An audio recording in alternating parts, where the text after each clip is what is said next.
So I found this thing on Reddit. It's Letter to Jehovah's Witnesses, and I thought it was super fascinating. This was written by a small town humanist organization, apparently. Small town humanist org. And it was a really, really well-written letter, so let's give it a read, see what it has to say. Dear Jehovah's Witnesses, please know that we love each and every one of you, and we want to help you because we care. Contrary to what the governing body has been telling you for years, a person that leaves the organization does not automatically become mentally diseased, quote unquote, just because they left. It is absolutely possible for a person to simply come to logical enlightenment, to have a change of heart, and no longer wish to be associated with it. Unless you are born in, then this is exactly what you did when you became a witness, leaving your former faith. Please be a little forgiving and understanding when you encounter the activism of a former witness. Consider what emotions you would have if the religion that you left to become a witness marked you as mentally diseased publicly to everyone that you knew, causing you to lose every single friend and family member for simply leaving to be a witness. Remember, if Jehovah's Witnesses are indeed God's chosen people and the sole possessors of the only truth existing on the planet, then I'm sure you would agree that a few written words or a video critique would be no match for the strength of God's Spirit to protect his people from being swayed. Evolve from within, never stop learning. The small town humanist. Could not agree with that more. Let me just read this centerpiece here one more time. It says, consider what emotions you'd have if the religion that you left to become a witness marked you as mentally diseased publicly to everyone you knew, causing you to lose every single friend and family member for simply leaving to be a witness. Jehovah's Witnesses actually wrote an article in one of their watchtowers a while back about leaving a religion and how people lost family members over leaving their old Baptist faith to become a witness or whatever, and how wrong that was for them to lose these family members over this. I mean, no, they literally said this.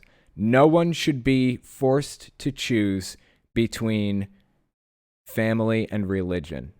They said that in a Watchtower article, or in a Wake article, maybe. I don't remember which one it was. I think Watchtower. Anyway, it was ridiculous. And I actually said that to my mom. Like, I quoted that to her. I said, look, the Watchtower right here says nobody should be forced to choose between religion and family. And she was like, oh, you're taking that out of context. Of course.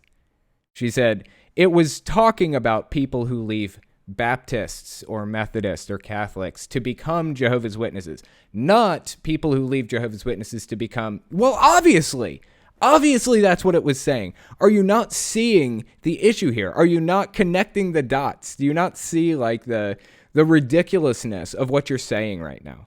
Like it just does not connect with people. Sometimes it's really frustrating. But like I was saying earlier, it's extremely important to learn how to talk to cult members. If you talk to them in a certain way, you're going to shut them down. You're going to throw up their defense mechanisms. You're going to lock them into their position even deeper.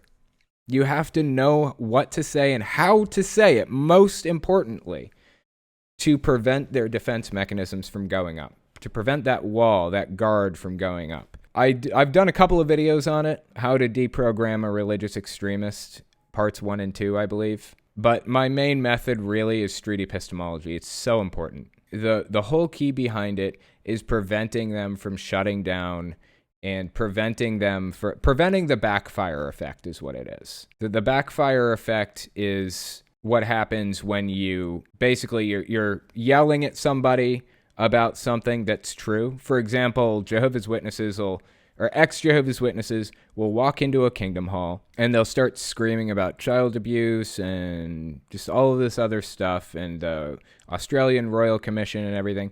Granted, that's got to feel good. I can't imagine how good that feels. But you have to understand that when you do that, they cover their ears and put their faces in their laps and shut down. That is the backfire effect. They are no longer listening to what you have to say. They are done. They are checked out. And it's honestly, with cult members, it's easy to do.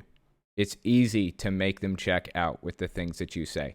It's hard to not have them check out. The key is to prevent that from happening. And if you want to reach somebody, if you want to get them out of a religion or out of an extremist cult, you have to learn how to talk to them in such a way that you're not going to shut them down. Watch Anthony Magnabosco's videos. He does this whole thing called street epistemology.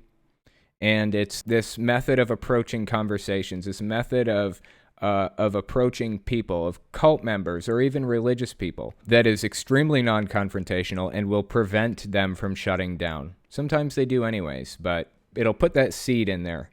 It'll make them think a little bit. Establish the belief.